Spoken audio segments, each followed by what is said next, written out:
예, 시청자 여러분, JTBC 뉴스룸을 시작하겠습니다. 일본이 우리나라에 대한 수출 규제 조치를 내린 지 열흘이 넘었습니다. 일본이 장기전을 준비하고 있다는 정황이 여기저기서 감지되고 있는데 곧 추가 조치를 내릴 것이란 전망이 우세합니다.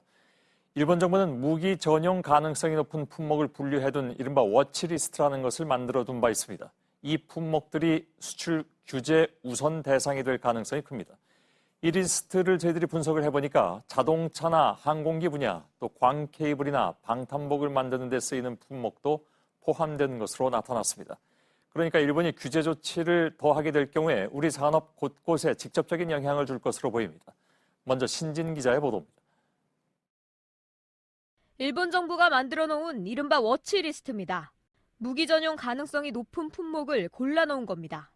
핵무기나 미사일 등 대량 살상무기로 전용될 가능성이 높은 품목은 40개, 재래식 무기 관련 품목은 34개가 포함되어 있습니다. 항공이나 자동차의 부품에 쓰이는 탄소 섬유나 기계 부품에 쓰이는 장비인 공작기계도 들어 있습니다. 탄소 섬유의 경우 한국이 미래 산업으로 육성 중인 수소 전기차의 핵심 부품에 사용됩니다. 이 품목들은 대일 의존도가 높아 일본의 추가 규제 가능성이 높은 것으로 분석됩니다. 기계의 주요 부품으로 널리 쓰이는 베어링이나 전자컴퓨터도 포함되어 있습니다. 한국이 4달 화이트 국가 리스트에서 빠질 경우 군사 전용 가능성이 있다고 분류되는 품목에 대해선 수출업자가 직접 신고해야 합니다. 그렇지 않을 경우에는 10년 이하의 징역을 받는 법적 책임을 부담한다는 것, 그 자체가 한일의 무역 전반에 어떤 대단히 큰 불확실성과 불안정성을 가져올 거고요. 일본 정부가 워치리스트에서 우리 경제에 타격이 큰 것들을 순차적으로 내놓으면서 장기전에 들어갈 것이란 전망도 나오고 있습니다. JTBC 신진입니다. 예, 말씀드린 대로 이 리스트를 하나하나 뜯어보면 반도체 외에도 우리 산업 전반에 타격을 줄 품목들이 많습니다. 당장 수입처를 바꿔야 해서 불편해지는 정도를 넘어서는 것입니다. 특히 미래 먹거리, 방위 산업을 위협할 수 있는 품목도 곳곳에 포진해 있습니다. 송지혜 기자입니다. 대한항공과 한국항공우주산업은 보잉과 에어버스에 항공기 동체와 날개를 만들어 수출합니다. 원재료는 대부분 일본에서 들여온 탄소섬유입니다. 일본산 탄소섬유는 지난해 우리나라 전체 탄소섬유 수입량의 40%를 차지할 정도로 비중이 높습니다. 국산이나 미국산 제품도 있지만 아직 품질에서 차이가 크다는 게 전문가들 얘기입니다. 일본이 가장 뛰어난 걸로 알려져 있어요. 보잉의 민항기에 동체를 처음으로 일본산 탄소섬유로 만들었어요. 항공산업뿐만이 아닙니다. 탄소섬유 수입에 차질이 생길 경우 우리가 미래차의 주력으로 삼고 있는 수소차를 만드는 데도 문제가 생길 수 있습니다. 방탄복이나 광케이블을 만드는 데 쓰이는 아라미드 섬유나 정밀 가공에 필요한 수치 제어 기계도 일본 의존도가 높습니다. 다음 달 화이트국에서 제외되면 이들 품목과 함께 전략물자 1,100여 개 품목을 수입할 때도 건건히 허가를 받아야 합니다. 이 경우 거의 전 산업이 영향권에 들어갈 것이라고 전문가들은 전망합니다. 스탠다드앤푸어스는 일본의 수출 규제에 생산과 투자가 줄어들 경우 올해 한국 경제 성장률이 1%대로 내려갈 수 있다고 예상했습니다. JTBC 송지혜입니다. 예, 이미 반도체 산업에는 여파가 미치기 시작했습니다. 삼성전자가 차세대 먹거리로 키우고 있는 시스템 반도체 생산 일정 조정에 들어간 것이 JTBC 취재팀에 포착됐습니다. 핵심 소재 공급이 불확실해지자 이번 달에 생산하기로 했던 물량을 일단 다음 달로 넘기기로 한 것입니다. 이한주 기자입니다. 삼성전자가 생산량을 조정하는 것은 엑시노스 시리즈입니다. 스마트폰의 두뇌 역할을 하는데 삼성이 차세대 먹거리로 키우고 있는 시스템 반도체의 대표격입니다. 출시를 앞둔 갤럭시 노트 10에도 들어갈 예정이라 한창 생산을 하던 중이었습니다. 하지만 삼성전자 관계자는 이번 달 엑시노스 생산량을 10%가량 줄여 다음 달로 넘겼다고 했습니다. 생산 일정을 미룬 건 수출 규제로 핵심 소재를 안정적으로 공급받을 수 있을지 불확실해졌기 때문입니다. 일본이 수출 규제에 들어간 감광재는 메모리가 아닌 첨단 시스템 반도체를 만드는 데 필요한 소재입니다. 이 때문에 업계에선 한국 차세대 산업에 싹을 자르려는 의도가 아니냐는 분석도 나옵니다. 삼성전자 측은 인위적인 감산에 들어간 건 없고 반도체 공급 물량에도 이상이 없다고 밝혔습니다. 문제는 수출 규제가 장기화할 경우입니다. 당장은 일정을 조정하는 수준이지만 생산량을 줄여야 하는 상황이 올 수도 있기 때문입니다. 일본이 시스템 반도체를 겨냥해 추가 규제에 들어갈 가능성도 있습니다. 리소그래피 장비와 이온 주입기, 블랭크 마스크 등이 꼽힙니다. 모두 일본의 수출 통제 목록에 들어가 있는 부품으로 일본 기업이 독점 생산하는 품목도 포함되어 있습니다. JTBC 이한주입니다. 예, 이런 상황에서 일본의 우익 성향 언론들은 오늘도 여전히 가짜 뉴스들을 내보내고 있습니다. 유한울 기자가 오늘 일본 언론에서 또 내놓은 얘기들을 중심으로 얘기를 나누겠습니다. 산케이 신문이었죠?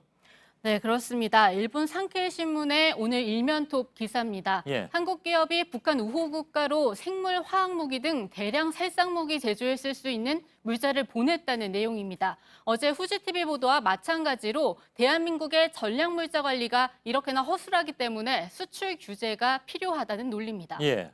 근데 일본의 전략 물자도 북한에 이미 부정적으로 수출했다. 이런 얘기가 오늘 나왔습니다. 네, 관련 자료가 오늘 나왔습니다. 예. 일본 안전보장 무역정보센터가 2016년 10월에 작성한 부정수출 사건 개요입니다. 하태경 의원이 공개한 이 자료에 따르면 1996년부터 2013년까지 17년 동안 30건 넘는 대북 밀수출이 적발됐습니다. 실제 사례를 좀 살펴보겠습니다. 예. 1996년 초 한 기업이 북한에 긴급 지원하는 쌀을 실어 보내려던 북한 선박을 이용해서 불화나트륨과 불화수소산 50kg씩을 북한에 부정 수출했다고 돼 있습니다. 두 물질 모두 생물화학무기의 원재료이자 살인가스의 원료입니다.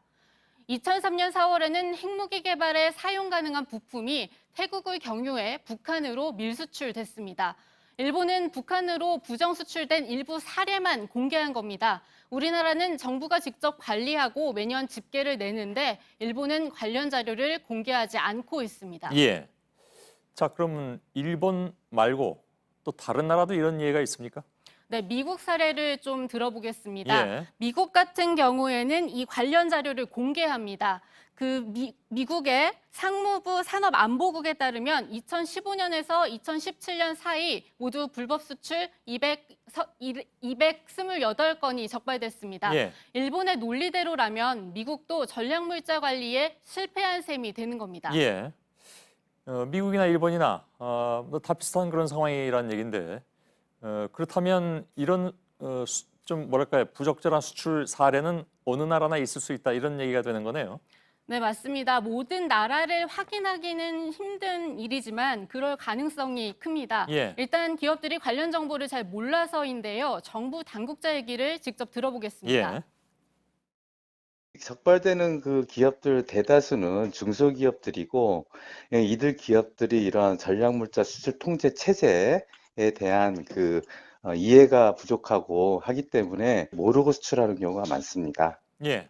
네, 이렇게 어느 나라나 마찬가지고 그래서 정부가 단속하고 또 매번 적발하는 겁니다. 우리나라와 미국은 이런 적발 사례를 집계하는 데 반해 일본은 공개하지도 않고 있습니다. 예.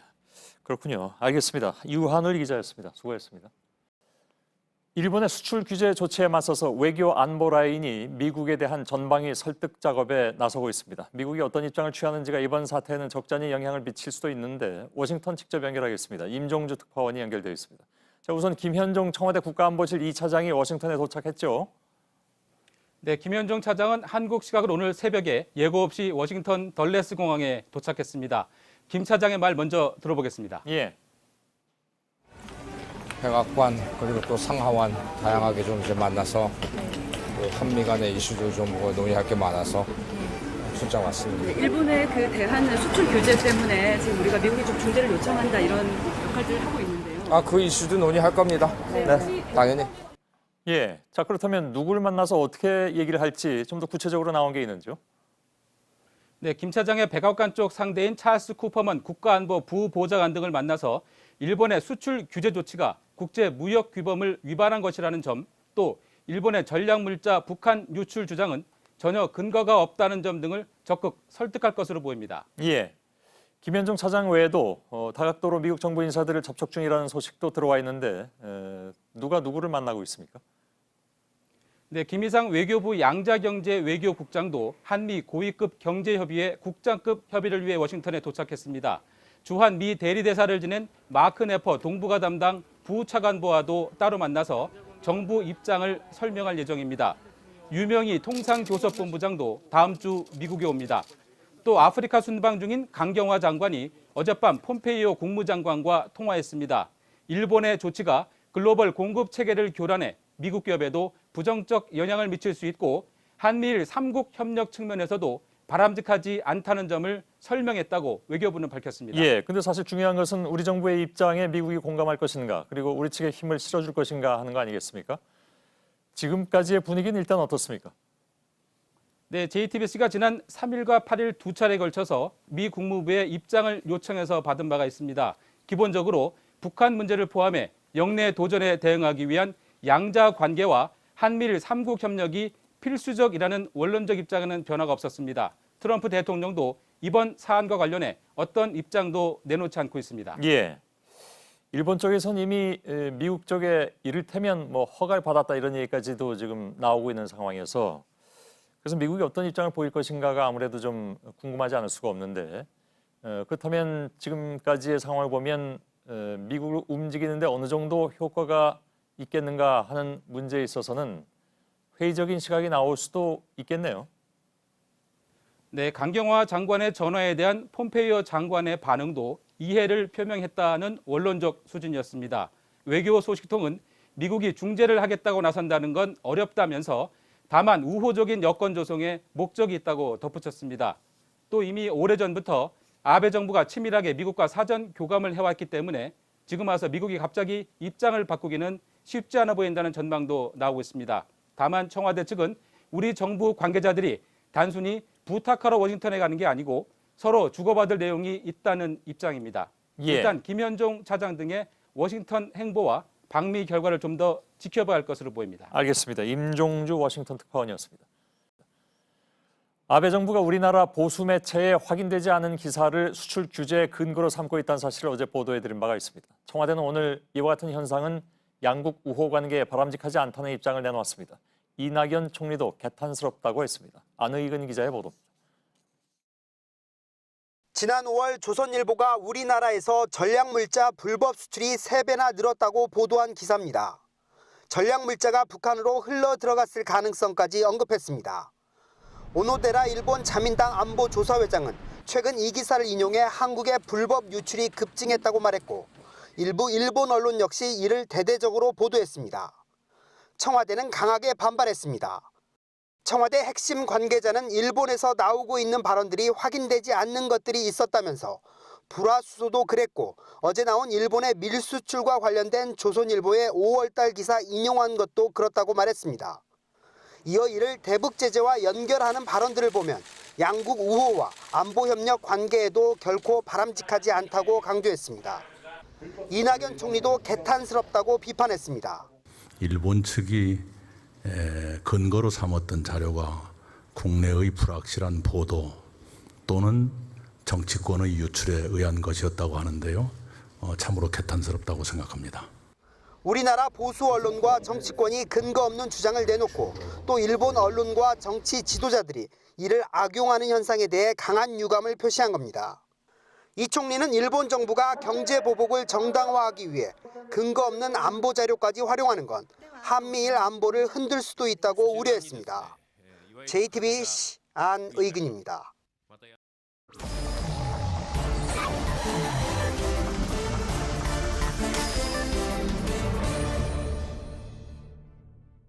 세 번째는요? 예, 세 번째 키워드는 불쾌한 조 대표로 잡았습니다. 예, 성이 조 씨를 얘기하는 거죠? 그렇습니다. 예. 조원진 우리공화당 예. 대표를 얘기합니다. 예. 일본이 우리나라가 전략물자 관리를 잘못하고 있다. 그래서 함부로 수출할 수 없다라고 주장을 하고 있고요. 최근에 일본의 구구 방송에서는 저렇게 안에 관련 자료까지를 해서 표시를 했고 한국에서 전략물자의 밀수출이 최근 몇 년간 156건이다라고 보도를 하기도 했습니다. 예. 어떻게 보면 일본 정부의 방침의 근거를 구구 매체가 보도한 건데요. 예. 그런데 저 안에 있던 자료는 바로 우리공화당 조원진 대표가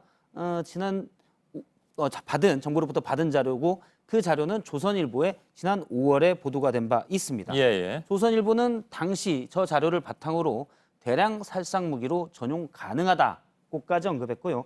북한에 흘러 들어갔을 가능성까지 말했습니다. 예. 즉, 이 내용을 토대로 바로 후지 TV와 일본 정부가 그런 수출을 할 수 없다라고 주장을 하는 건데요. 예, 예. 당사자인 조원진 대표가 오늘 본인의 기분에 대해서 얘기를 했습니다. 잠깐 들어보겠습니다. 예. 일본 스스로는 발표를 하지 않고 한국 정부가 발표하는 데 대해서 그것을 경제적으로 보복을 한다든지 그것을 이용하는 것은 대단히 불쾌한 일이다. 예. 이거 어떤 얘기입니까? 예, 일본 정부는 본인의 전략 물자가 부실하게 관리되는 부분에 대해서는 공개를 하지 않고 앞서 이제 유한열 기자가 예, 예. 보도한 바가 있는데요. 일본도 잘하는 게 없다. 예, 그렇게 그러면서 얘기했었죠. 예. 본인이 어떻게 보면 지적했던 우리나라의 전략 물자에 적발했던 부실한 관리에 대해서 예. 뭐 부실한 관리보다도 일부가 그 감시망을 빠져나가서 전략 물자가 부실하게 예. 나갔던 부분인데요. 이 부분에 대해서 언급한 것이 불쾌하다라는 얘기입니다. 예. 하지만 현 상황은 불쾌한 정도가 아니라 뭐 개탄스럽다라는 평가까지 나오고 있는데요. 예. 물론 의원으로서 현황 자료를 요구할 수 있지만 이를 바탕으로 일부 언론이 흠집내기 성의 의혹 보도를 하고 다시 일본 언론과 정부가 이를 확대해서 쓰는 것은 좀 잘못됐다. 경제보복의 빌미가 되는 것이 안타깝다라는 지적이 있습니다. 알겠습니다. 자, 여기까지 하겠습니다. 박성태 기자였습니다.